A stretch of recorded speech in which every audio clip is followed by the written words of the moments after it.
All right, today, section 2.5, some applications. We're going to start with the Chinese remainder theorem. Possibly this dates back to a time where they say the Chinese would count their armies, the size of their armies, by breaking them into large blocks of relatively prime numbers and seeing what kind of leftover was there. In other words, they did modular arithmetic, and then they could piece this together with this theorem and find out how big their army was. Probably not true, but here's the theorem. Okay, so for any set of natural numbers, k of them, and 1 through nk that are relatively prime, of course, I not equal to j here, so ni and j is equal to 1, the greatest common divisor. And then any choice of a's, a1 through k, there is an x, so that x is congruent to a1 mod n1, and x is congruent to a2 mod n2, etc., all the way up until x is congruent to ak mod nk. In addition, if you find one solution, it's the only one, up to multiples of n1, n2, etc., all the way to n sub k. Okay, let's turn to the proof. We're going to do existence first. Of course, when k is equal to 1, that's trivial. You can just take x to be a1. The real base case that we're going to use is when k is equal to 2. And once we get that done, then we'll induct up for the general case. All right, our only hypothesis is that n1 and n2 are relatively prime, so let's use that theorem that you can write 1 as a linear combination of those. And then the trick is simply to multiply both sides of this equation by a1 minus a2. That's a little bit long and ugly, but whatever. Let's move the a1 and the n1 all to one side. Okay, so we've got that. And then when you look at it, you realize, oh, I've solved it. Because call either side, they're the same x. And clearly it's a1 is the same as, x is the same as a1 mod n1. And simultaneously it's the same as a2 mod n2. All right, that does the base case. Now let's set up our induction. So shorthand, assume the theorem's been proved up to k minus 1 equations. Now we want to prove that we can solve k simultaneous equations. Okay, so let's start off with our induction hypothesis right off the bat and assume we can solve the first k minus 1. So there are the equations we want to solve, and let's mark the ones that we have found a solution to already with the inductive hypothesis. I'm going to call the solution to those first k minus 1 equations x naught, so let x naught solve the first ones there. Now we have to still solve the entirety of them. So here's the trick. Let's solve this. Now, I want to use our inductive hypothesis to solve these two equations, just to say there exists a solution. But I need to check that relatively prime hypothesis before I can say that. If you remember, there was some homework problem. Let me see what it was. Looks like it's exercise 24 here. That says, since all the n's are relatively prime, that a greatest common divisor with them will be the product of those numbers. And this theorem is really obvious if you think about prime factors. A prime factor can only be in one of the n's because they're all relatively prime. Anyway, since each of these numbers on the right are 1, their product is still 1, which means these two numbers here are still relatively prime. And therefore, the inductive hypothesis, our base case rather, of k is equal to 2 says we can solve this set of equations. So let's call the solution of those two equations x. And then I claim that the solution to those two equations solves all the equations. Obviously it solves the last one, but why does it solve the first ones? Well, Since x is congruent to x naught, mod the product of all those n's, it means it's the same as x naught up to a multiple of all those products of n's. In particular, it's the same as x naught up to a multiple of ni, right? If it only, because n1 dot dot dot ni dot dot dot nk minus 1 is, in particular, a multiple of ni. And then we already knew that this was congruent to a sub I mod ni. And that'll finish the existence part because now we've solved all of those equations. All right, let's turn to uniqueness. All right, suppose we had a second solution. So we have one solution x and possibly a second solution x prime. This means their difference will solve the same equations, except with zeros everywhere on the right. And at this point, you have to remember another property of greatest common divisors. It's in exercise 18. Well, okay, that's true. But first, let me transform this into one more statement.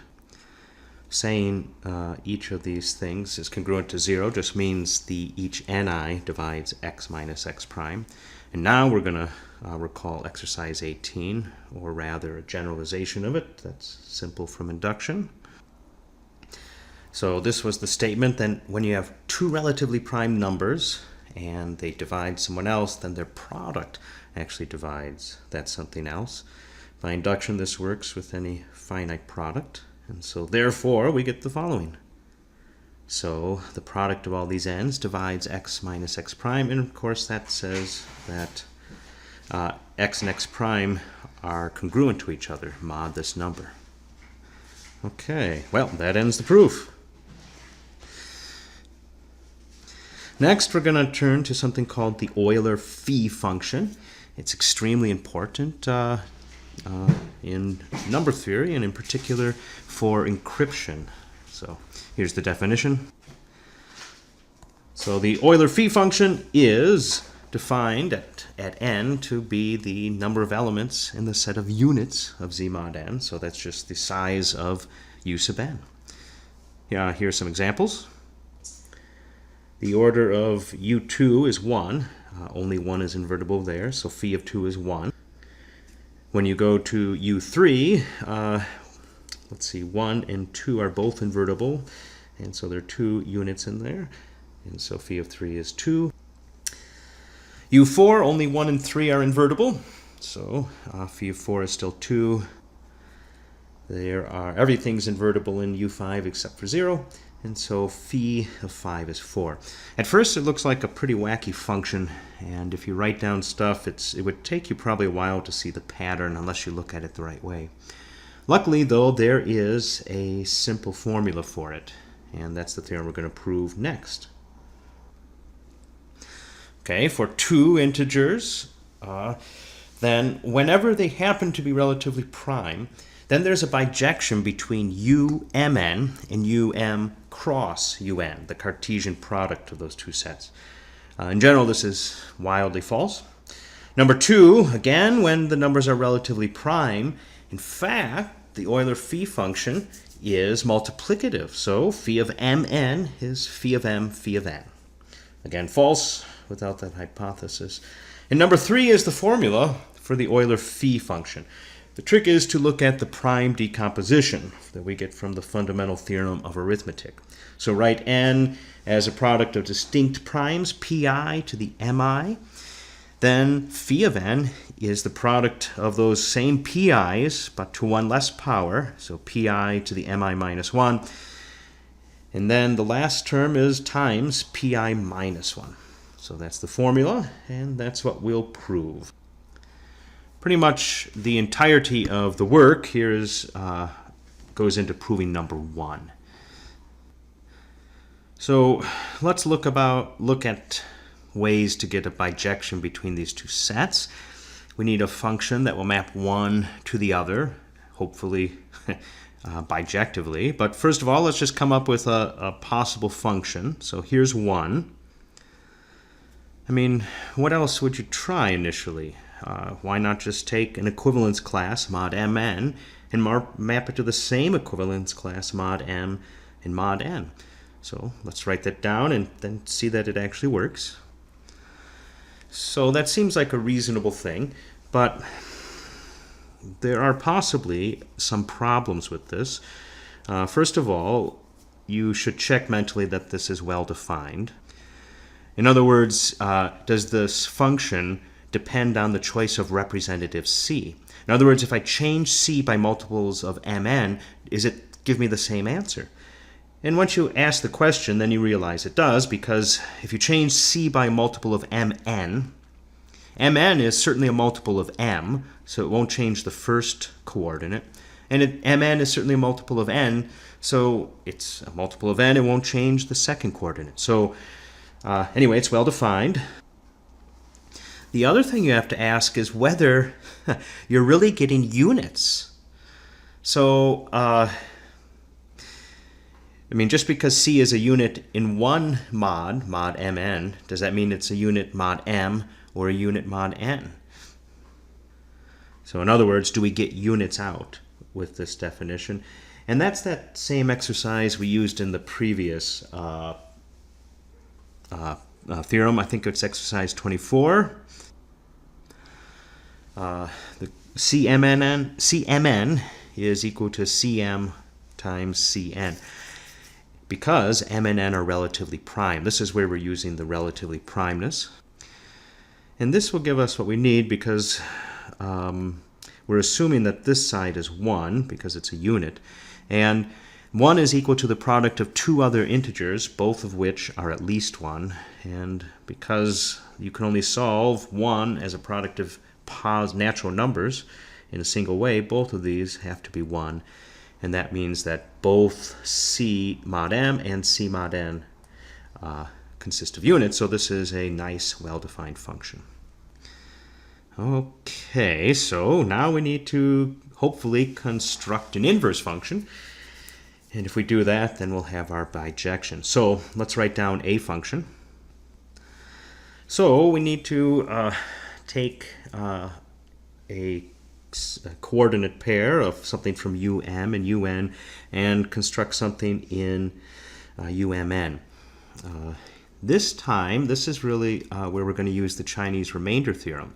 It's sort of exactly what the Chinese remainder theorem gives us. If we have one solution mod m and another solution mod n, the Chinese remainder theorem constructed something that was unique up to congruence mod mn. Okay, given this pair a comma b, let's let x be the unique solution to x is equal to a mod m. In other words, they're the same congruence class. And x is congruent to b mod n. In other words, they're the same congruence class. And that solution by Chinese remainder theorem is unique up to multiples of mn. In other words, unique as an element of z mod mn. All right. Now I want to define my function g and its value on this pair a comma b. I want to let it to be x. But there is one sort of possible fly in the ointment. It's true that x is unique in z mod mn, but I'm wanting g to go into the set of units of z mod mn, so I need to check that in fact this x I get is a unit. This, luckily, is again going to be automatic by this exercise 24. So first of all, the greatest common divisor of x with mn is its product of its greatest common divisor with m and n. And then by exercise, I think it's 18. No, it looks like it's exercise 17. In this first x comma m, I can change x by multiples of m without changing the greatest common divisor. And in particular, since x mod m is the same as a mod m, they differ only up to multiples of m, so I get this. X mod m is the same as a mod m, that's by this guy up here. And similarly, the second one, I can mod n change x into a b. So times b mod n. And then, because a was a unit in z mod m, the first a comma m has to be 1, And similarly, b is a unit in z mod n, so b comma n is 1. So that gives us that x is in fact a unit. Okay, so we've got a nicely defined map G from um cross un into umn. All that remains is to check that these are inverses of each other, and we'll be done. It turns out this is super easy. We just calculate. Let's start with G composed with F. So we plug in a C. This is an element of umn. By definition, F just maps that to C comma C. So we get that. And now to figure out what G does this to this, we have to find some X so that X is congruent to C mod M and X is congruent to C mod N. Well, that's simple. It's just C. So that's what comes out. All right, so that says G composed with F is the identity, just as we wanted. Let's go the other way. Let's calculate F composed with G applied to A comma B. Here we find some X that is congruent to A and B, mod M and N, and that will give us, by definition, what G does.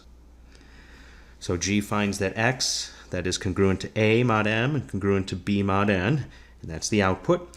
And then we have to apply F to this. That's what F does. And then we just use this stuff here to finish off the result. And so we get back to where we started, so that they are inverses. And this gives us our desired bijection, which does the end of 1. All right, let's turn to part 2 now. Okay, part 2, this is super easy because it follows directly from part 1. The phi function at mn is the order of umn, but we just proved there's a bijection to um cross un, and that, of course, has the order of the product. And in turn, this is just the product of the two phi functions. Okay, so that does number 2. Now, number 3 is the whole shebang. Calculate the phi function in general. So we start with n is the product of its prime powers. And then by definition, phi is the order of the units. And each of the prime powers are relatively prime to each other. So we get this. So calculating phi of n comes down to calculating each of the phi of the prime powers. Now we can't break this up anymore because each of those prime powers are not going to be relatively prime to themselves. So we actually have to calculate each of these. So this is a calculation of the number of units in Z mod of prime power. So really we're asking which things mod pi to the mi are relatively prime to pi to the mi. And being relatively prime to pi to the mi is the same as just being relatively prime to pi, which is the same as saying that pi doesn't divide it. Okay, this is easy to do. Actually, what we're going to do is just list all the things that are divisible by pi, and then what's left are the things that aren't divisible. So this is in symbols. The units are the things in Z mod pi to the mi where the a is not divisible by p. So there are pi to the mi elements in Z mod pi to the mi, and we need to throw away all the ones that are divisible by pi, but luckily we can list those explicitly. Here they are. So of course, since pi is prime, the things that are divisible by it are pi times 1, pi times 2, pi times 3, all the way up to pi times pi to the mi minus 1. Once we hit this is the last one, because after this they start wrapping around and repeating. And these we can count because there are this many of them. So we get the following. So the order of these units is simply pi to the mi, as we already said. Subtract off the number of things that are divisible by pi, and we saw there are pi to the mi minus 1 of them. Now you can also factor this out if you want. And in fact, that's the form that appears in the statement of the theorem. Anyway, plug that in, and we're all done with the result. Okay, 2 more short little results, and we'll be done. The first is Euler's theorem. Here it is. Okay, so the first says, the first way to write this theorem is that when a and n are relatively prime, then when you're working mod n, if you take a to the Euler number, a to the phi of n, then you always get back to 1 mod n. You can express this alternately with congruence language. It looks like this. It says that if a is a unit, that's what being relatively prime to n gives you, then the nth power of a, the Euler number phi of n, power of a, is exactly equal to 1 in Z mod n. All right, let's go ahead and prove this. It'll eventually be a completely trivial proof, not even worth writing. It's true for a much more general reason. We're going to give a proof that's just kind of clever. That'll get the job done for now. So here we go. So for a unit, we're going to define a function m for multiplication, that simply multiplies by a. So m of x is a times x. Now, of course, you could multiply by a inverse, and that's sort of manifestly the inverse map. Since we have an inverse function, that means that m establishes a bijection. And in particular, if you look at the set of x's in un, that'll be the same as the set of mx's in un, just in a different order. In other words, the set of x's are the set of ax's. Again, just a different order. It's just scrambled them.